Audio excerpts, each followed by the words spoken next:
Okay. AP పరిస్థితికి చంద్రబాబు నాయుడు గారు in future మీరు 2 టర్మ్స్ ఇప్పుడు జగన్మోహన్ రెడ్డి గారే వస్తారంటున్నారు కదా? నెక్స్ట్ 2 టర్మ్స్ జగన్మోహన్ రెడ్డి గారు వస్తారు. 2024, 29 ఎవరు? జగన్మోహన్ రెడ్డి వస్తాడు. ముఖ్యమంత్రి ఆయనే అవుతారు. మరి ఆయన పార్టీ అన్నప్పుడు ఆయన అంటే వస్తాడు. మీ నోట్ నుంచి చెప్పాలి. జగన్మోహన్ రెడ్డి గారు 2024లో మరియు 2029లో ఆయనే ఆంధ్రప్రదేశ్ రాష్ట్రానికి ముఖ్యమంత్రిగా ఉండబోతా ఉన్నారు. డామ్ షూర్ గా. ఇది రికార్డ్ అవుతుంది కదా బాబు, రికార్డ్ చేస్తున్నా. ఆ తర్వాత అయినా చంద్రబాబు నాయుడు గారు ముఖ్యమంత్రి అయ్యే అవకాశం ఉందా? ఏందమ్మా రాసుకొచ్చుకుంటా, 200 ఏళ్ళు బతుకుతాను బడే ఉన్నావు నువ్వు, నాకు అర్థమైతలేదు. అంటే 74 ఏళ్ళు ఇప్పటికే మీరు అన్నారు తెలంగాణలో రేవంత్ రెడ్డి గారు సీఎం. కాదమ్మా, 74 ఏళ్ళు ఆయన రాజకీయ గండం ఉంది, పరిస్థితులు అనుకూలంగా లేవు కాంగ్రెస్ పార్టీకి అని చెప్పారు. ఏపీలో జగన్మోహన్ రెడ్డి గారు 2 టర్మ్స్ వచ్చిన తర్వాత ఏమైనా సిచ్యువేషన్స్ బ్యాడ్ గా వెళ్లే అవకాశం కనిపిస్తుంది? ఏం లేదు. ఇంకా రేపు 2024లో జగన్మోహన్ రెడ్డి సీఎం అయినాక టీడీపీ అనే పార్టీ ఏడు ఉంటుంది. ఓకే, తర్వాత చూద్దాం. కదా ఆ పార్టీ 29 వరకు సస్టైన్ అయినప్పుడు కదా ఆ పార్టీ అప్పటి వరకు సస్టైన్. ఇప్పుడు నేను ఇంతకుముందు చెప్పిన 2017లో ఒక ఇంటర్వ్యూలో చెప్పిన ఏమని అంటే, రాజశేఖర్ రెడ్డి లాగా మారిన జగన్మోహన్ రెడ్డి గారిని చూస్తారు మీరు అని చెప్పిన. అన్నట్టుగానే ఆయన మారిండు. మారిన తర్వాత ఆయనకు జనాల్లో లీడర్లు నమ్మకం వచ్చింది. అట్లనే ఇంకో మాట చెప్తున్నా ఇప్పుడు నీ తరపున, కేసీఆర్గా మారబోతున్న జగన్మోహన్ రెడ్డిని చూస్తారు 24లో. అర్థమైందా డైలాగ్? ఓకే, కంట్రోల్ చేస్తాడు. ఓకే, అందరినీ కంట్రోల్ చేస్తాడు. సో ఇంకా తిరుగులేదు జగన్మోహన్. స్థానబలం ఏంటంటే, స్థానబలం మేము తెలంగాణలో ఉన్నాం కాబట్టి ఆంధ్రలో మమ్మల్ని ఏం చేస్తారు అని చాలా మంది అనుకుంటారు. కానీ బట్ కుటుంబానికి సంబంధించి పదే పదే మాట్లాడుతూ ఉన్న వాళ్ళకి అంటే ఇంపాక్ట్ ఏ విధంగా ఉంటుంది అంటారు? ఈ ఎలక్షన్స్ టైంలో చెల్లి షర్మిల గారు తెలంగాణకు వచ్చేసారు, తల్లి గౌరవ అధ్యక్షురాలుగా రాజీనామా చేశారు, ఇప్పుడు ఆయనతో భార్య ఉన్నారు భారతి గారు. పరోక్షంగా సపోర్ట్ చేసినా కూడా ఆమె ప్రత్యక్ష రాజకీయాలకు వచ్చే అవకాశం ఉందంటారు? లేదమ్మా, లేదు, రారు. ఓకే, ఆ నెసిటీ లేదు వాళ్ళకి. వాళ్ళ ఫ్యామిలీకి అవసరం ఏముంది? ఇప్పుడు సరే, ఇప్పుడు షర్మిల ఫైటింగ్ ఇంకోటో అవన్నీ వ్యక్తిగతమైన అంశాలు. ఇప్పుడు తెలంగాణలో నాకు తెలిసిన ఫ్యామిలీ ఉంది. అన్న టీఆర్ఎస్లో ఉన్నాడు, తమ్ముడు బీజేపీలో ఉన్నాడు, వాళ్ళ పెద్దన్న కాంగ్రెస్లో ఉన్నాడు. వాళ్ళు అనామకులు కాబట్టి వాళ్ళ గురించి మాట్లాడుకోము. ఇది సీఎం ఫ్యామిలీ కాబట్టి మాట్లాడుకుంటున్నాం. అట్లా ఎన్ని ఫ్యామిలీలు లేవు తెలంగాణలో? నాకు తెలిసిన వాళ్ళు మస్తు మంది ఉన్నారు. ఓకే, సో అది కామన్ కదా, దాన్ని పెద్ద విశేషించి మాట్లాడుకోవాల్సినటువంటి అవసరం లేదు. వాళ్ళ జాతక రీత్యా ఉంటుంది. షర్మిల జాతకము, షర్మిల ఆంధ్రప్రదేశ్లో ఎంపీ కావాలి అంటే జగన్మోహన్ రెడ్డి చెప్పినట్టు ఉంటుంది. అన్న నాకు ఎంపీ అంటది, రాజ్యసభ ఇస్తాడు, ఎంపీ ఇస్తాడు, పోతుంది. ఆమె జాతకంలో రాజయోగం అనుభవించే పరిస్థితి లేదు కాబట్టి వ్యతిరేకమైన నిర్ణయాలు తీసుకుంటుంది. So actually nothing but decision. ఆమె తీసుకునే నిర్ణయాలు ఆమె జీవితము. ఆమె పార్టీ పెట్టినా, తెలంగాణలో కాంగ్రెస్ పార్టీకి పోయినా, లేకపోతే ఇంకో మాట మాట్లాడినా, ఇవన్నీ కూడా రాజకీయ జాతకపరమైన అంశాలే కదా. సో ఆమె తీసుకునే నిర్ణయాలు, ఆమె మాట్లాడే మాటలు ఆమె జీవితాన్ని డిసైడ్ చేస్తాయి. ఎలా ఉండబోతుంది అంటారు షర్మిల యొక్క? పెద్ద గొప్పగా ఉండదు. ఓకే, షర్మిల గారు జగన్ దగ్గరికి పోతే హ్యాపీగా ఉంటుంది ఆమె జీవితం. ఆయన లేకుండా ఆమెను ఊహించుకోలేం. వెళ్ళే అవకాశం ఉందంటారు? ఎందుకంటే నీకు బాగా క్లోజ్ అమ్మా, నాకు తెలుసమ్మా.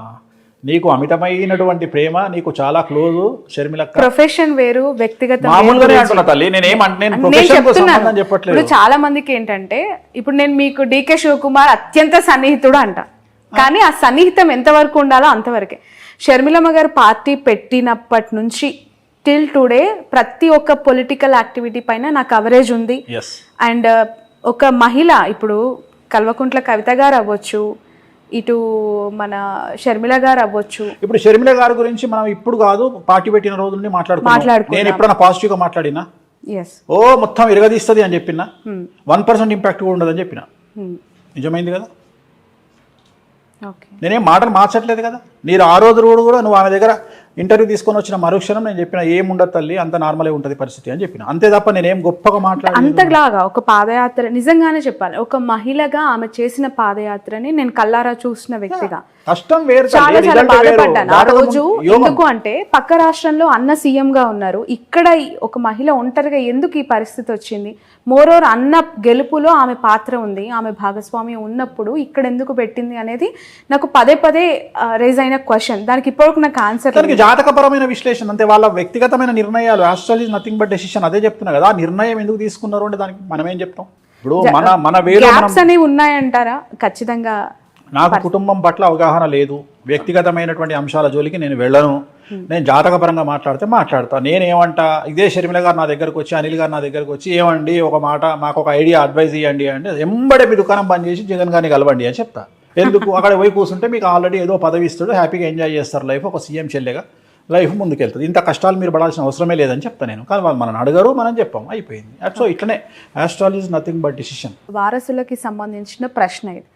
కేసీఆర్ గారు ముఖ్యమంత్రిగా 2 టర్మ్స్ చేసిన తర్వాత ఇప్పుడు గెలిచి ముఖ్యమంత్రి పదవికి రాజీనామా చేశారు. కానీ కొడుకును ముఖ్యమంత్రి స్థాయిలో సొసైటీలో ప్రొజెక్ట్ చేశారు. నెక్స్ట్ 5 yearsలో కేటీఆర్ గారు ఆ స్థాయిలో ఎమర్జ్ అవుతారు పీపుల్లో అనేది ఒక మాట వినిపిస్తోంది. చంద్రబాబు నాయుడు గారి వారసుడు లోకేష్ గారి గురించి ప్రస్తావిస్తూ ఉన్నారు.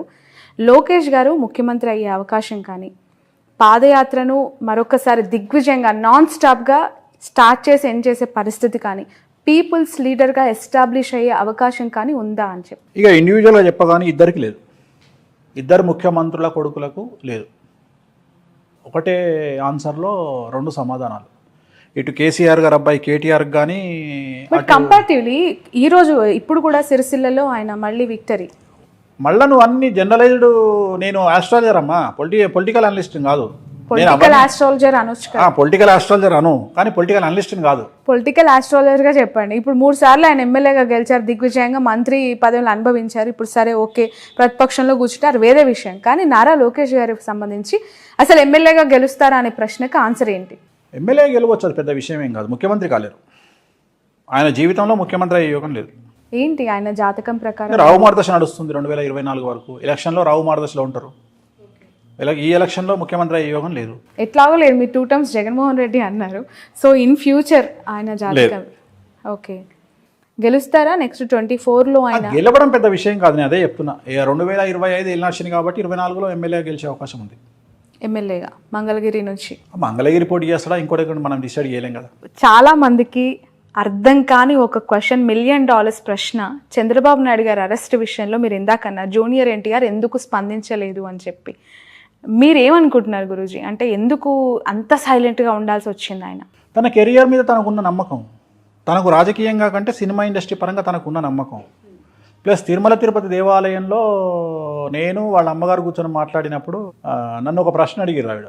ఎన్టీ రామారావు బర్త్ విషయంలో, జూనియర్ ఎన్టీఆర్ బర్త్ విషయంలో ఒక పెద్ద సమస్య ఉంది, ఆ సమస్య తెలియకుండా మీరు మావాడి జాతకాలు బాగా చెప్తున్నారు, ఎటా చెప్తున్నారు మీరు అని అడిగింది. ఆ సమస్య ఏందో నాకు తెలుసు తల్లి, ఇది సమస్య అని చెప్పిన. అనగానే షాక్ అయింది ఆమె. పెద్ద ఎన్టీఆర్ గారికి తప్ప, నాకు తప్ప, బాబుకి తప్ప, ముగ్గురికి తప్ప 4వ వ్యక్తికి తెలియదు, మీకు ఎట్టా తెలుసు అన్నది. నాకు తెలుసమ్మా అన్న నేను. ఆయనది మఖా నక్షత్రం, జూనియర్ ఎన్టీఆర్ది మఖా నక్షత్రం, జయలలితది కూడా మఖా నక్షత్రం, ప్లస్ ఆయన మంచి యోగంలో కూర్చుండు జూనియర్ ఎన్టీఆర్. కానీ ఆయన రాజకీయాల్లోకి రావడానికి టైం ఉంది. నేనే వాళ్ళ అమ్మతో అన్నది ఏంటంటే 2030 వరకు రాజకీయాల్లోకి రానియకండి బాబుని అని చెప్పిన. ఓకే, సో మీ సలహా అనమాట. నేను చెప్పింది అయితే వాళ్ళ అమ్మగారికి చెప్పిన మాట, తిరుమల దేవాలయంలో చెప్పిన మాట, హుండీ లెక్క పెడుతుంటే పక్కన నేను మాట్లాడింది, వైకుంఠ ద్వారం పక్కన కూర్చున్నప్పుడు దర్శనం అయిపోయిన తర్వాత ఆమె ఆ దేవాలయంలో మాట్లాడిన సందర్భంలో 2030 వరకు జూనియర్ ఎన్టీఆర్ రాజకీయాల్లోకి రాకుంటే బాగుంటుంది, 29 ఎలక్షన్లకు అయితే వద్దు అంటే 29 ఎలక్షన్ల వరకు ఎన్టీఆర్ గారు రాజకీయ అరంగేట్రం చెయ్యరు, కన్ఫర్మ్. ఓకే వేణుస్వామి గారు, మనం చాలా చాలా జంటలు విడిపోవడానికి చూస్తున్నాం. పెళ్ళంటారు, వచ్చి పత్రిక ఇస్తారు, ఒక 6 నెలల తర్వాత విడాకులు అంటూ ఉంటారు. మీరు కూడా చాలా సెన్సేషనల్ న్యూసెస్ చెప్పారు వాటి పట్ల. ఎందుకు పెళ్ళిళ్ళు నిలబడట్లేదు? అవి పెద్దలు కుదిర్చిన వివాహమైనా, ప్రేమ వివాహమైనా, మీరు గతంలో చెప్పారు లాస్ట్ ఇంటర్వ్యూలో సమంత నాగచైతన్య యాస్టిస్ జరిగిందని. ఇప్పుడు మళ్ళీ కొత్తగా మ్యారిటల్ లైఫ్లోకి వచ్చిన జంటలు చాలామంది కూడా విడిపోయారు. బట్ ఆఫ్ ద రికార్డ్ నాకు చాలా చెప్తూ ఉంటారు, కానీ కొన్ని సెలబ్రిటీ జాతకాలకి సంబంధించి ఏం చెప్తారు? ఉదాహరణ ఇంకొక సెన్సేషనల్ కపుల్తో తీసుకుందాం. సో కొత్తగా పెళ్ళైన లావణ్య త్రిపాఠి అండ్ వరుణ్ తేజ్. సో ఆ ఇద్దరు జాతకాల్లో గురువు శుక్రుడు నీచంగా ఉన్నాడు కాబట్టి నాకు తెలిసి వాళ్ళు కూడా రేపొద్దున ఫ్యూచర్లో కలిసి ఉండే అవకాశాలు లేవు. సో ఏమైపోయింది అంటే, నేను ఇట్లా చెప్పంగానే వీడికి ఏం పని లేదా, పాట లేదా, వీడు పెళ్ళిళ్ళు చేసుకుంటుంటే డివోర్స్ అని మొత్తుకుంటుంటే వీడికి పిచ్చి లేచిందా అన్నట్టు అయిపోయింది. నేనేం చెప్తున్నా అంటే, ఈ పెళ్లి చేసుకొని విడిపోవడం కంటే చేసుకోకుండా తగలడం రా అని నేను చెప్తున్న పాయింట్. అంటే జాతకంలో ఉండే దోషాలను బేస్ చేసుకొని మాట్లాడతాను నేను మిగతా విషయాలు మాట్లాడా. అరేంజ్డ్ మ్యారేజ్ కానీ లవ్ మ్యారేజ్ కానీ 10 పెళ్లిలలో 8 పెళ్లిళ్ళు విచ్ఛిన్నమవుతున్నటువంటి సిచ్యువేషన్లో మనం ఉన్నాం. అందుకనే శాస్త్రం చెప్పేటప్పుడు దేశ కాలమాన పరిస్థితులు అంటాం మనం. తెలంగాణలో ఇండియాలో ఉన్న కుజదోషం అమెరికాలో ఉండదు, ఆఫ్రికాలో ఉండదు. సో దేశ కాలమాన పరిస్థితులను బట్టి జాతకాలు చెప్పాలి. సో మన దేశంలో కుజదోషం ఉంటుంది, శుక్రదోషం ఉంటుంది, లావణ్య త్రిపాఠికి గురుదోషం ఉంది, వరుణ్ తేజ్కు నాగదోషం ఉంది. కాబట్టి ఈ ఇద్దరి కుటుంబాల్లో ఒక ప్రముఖమైనటువంటి లేడీ ద్వారా, ఒక స్త్రీ మూలకంగా వీళ్ళిద్దరు విడిపోయే అవకాశం ఉంది. ఇవాళ చెప్తున్నాను నీకు. సో ఈ జాతకాన్ని మేము మొదలే అంచనా వేసి చెప్తాం, మీరు పెళ్లి చేసుకోకంటారా అని. అయినా మా చావు మేము చేస్తాం, మేము ప్రేమించుకున్నాం, పెళ్లి చేసుకున్నాం అని జోస్లో పెళ్లి చేసుకుంటాం. అంటే ఇప్పుడు 6 ఏళ్ల ప్రయాణం, వాళ్ళ ప్రేమ అనేది 6 ఏళ్ళు ప్రయాణించి పెళ్లి పీటలు ఎక్కిందని మాట్లాడుకునే క్రమంలో అట్లా పెళ్లి చేసుకున్నారో విడిపోతారని మీరు చెప్తున్నారు. అంటే మొదలే చెప్తారు వాళ్ళకు, నేను చెప్పడం కాదు ఇది. ఇప్పుడు వేణుస్వామి చెప్పిన కథ కాదు ఇది. వాళ్ళకు సంబంధించిన పండితులు ఆల్రెడీ చెప్తారు వీళ్ళకు, మీరు విడిపోతారు చేసుకోకండి అని. అయితే వీళ్ళ ఓవర్ కాన్ఫిడెన్స్ ఏంది అంటే, మేము కలిసి ఉంటాం, మీరెంత మా ముందరా అనుకొని చేసుకుంటారు. అది ప్రేమికులకు ఉండాల్సిన ప్రథమ లక్షణం, నేను కూడా కాదంటలేను. నాది కూడా ప్రేమ వివాహం కాబట్టి. కానీ పెళ్లి చేసుకున్నాక అస్సలు టార్చర్ స్టార్ట్ అవుతుంది. పెళ్ళి ఎప్పుడు, నేను ఇంతకుముందు కూడా చెప్పిన నీకు, ప్రేమించిన అమ్మాయిని సంపాదించడం గొప్ప కాదు, పెళ్లి చేసుకున్న తర్వాత అమ్మాయిని కాపాడుకోవడం గొప్ప అనేది నా ఉద్దేశం. రెండోది ఏంటంటే, ఎప్పుడు కూడా మగవాడు అణిగిమణిగి ఉండాలి.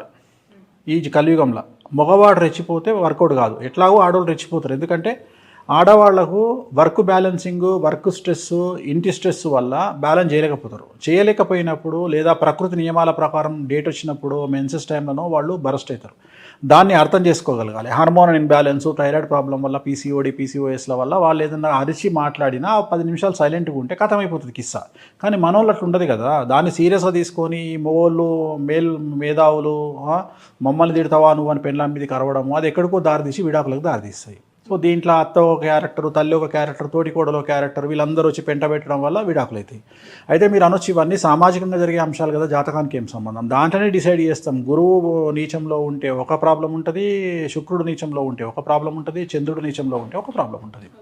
నా వరుణ్ తేజ్ జాతకంలో గురువు నీచము, శుక్రుడు నీచము, లావణ్య త్రిపాఠి జాతకంలో నాగదోషము, కుజదోషము. సో ఇన్ని దోషాల మధ్యన వాళ్ళిద్దరు కలిసి ఉండడం అనేది చాలా పెద్ద మిరాకిల్. అదొక పెద్ద మిరాకిల్, అదొక ఇక అర్థం కానటువంటి చిదంబర రహస్యం.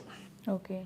అంటే ఇప్పుడు మెగా ఫ్యామిలీకి సంబంధించి ఎప్పుడు కూడా ఏదో ఒక న్యూస్ టాక్ ఆఫ్ ద టౌనే. మనం గతం మెగా ఫ్యామిలీ అని కాదమ్మా, తప్పది మాట్లాడుకోవడం. ఎందుకంటే ప్రతి కుటుంబంలో ఉంటుంది. వాళ్ళు సెలబ్రిటీస్ కాబట్టి బయట తెలుస్తుంది. మన పక్కింట్లో ఏం జరుగుతుందో మనం, అది సెలబ్రిటీ కాదు కాబట్టి చెప్పం అంతే. సో అలానే అంటే ఇది సెలబ్రిటీ ఫ్యామిలీకి కాబట్టి ఇంత చర్చ కూడా జరుగుతుంది. నేను కూడా అందుకనే చెప్పా కదా, మీరు నాగ చైతన్యకి డివోర్స్ అవుతాయని చెప్పారు, అఖిల్ కి పెళ్లి కాదు డివోర్స్ అవుతాయని చెప్పారు. ఇప్పటి వరకు ఆయన కూడా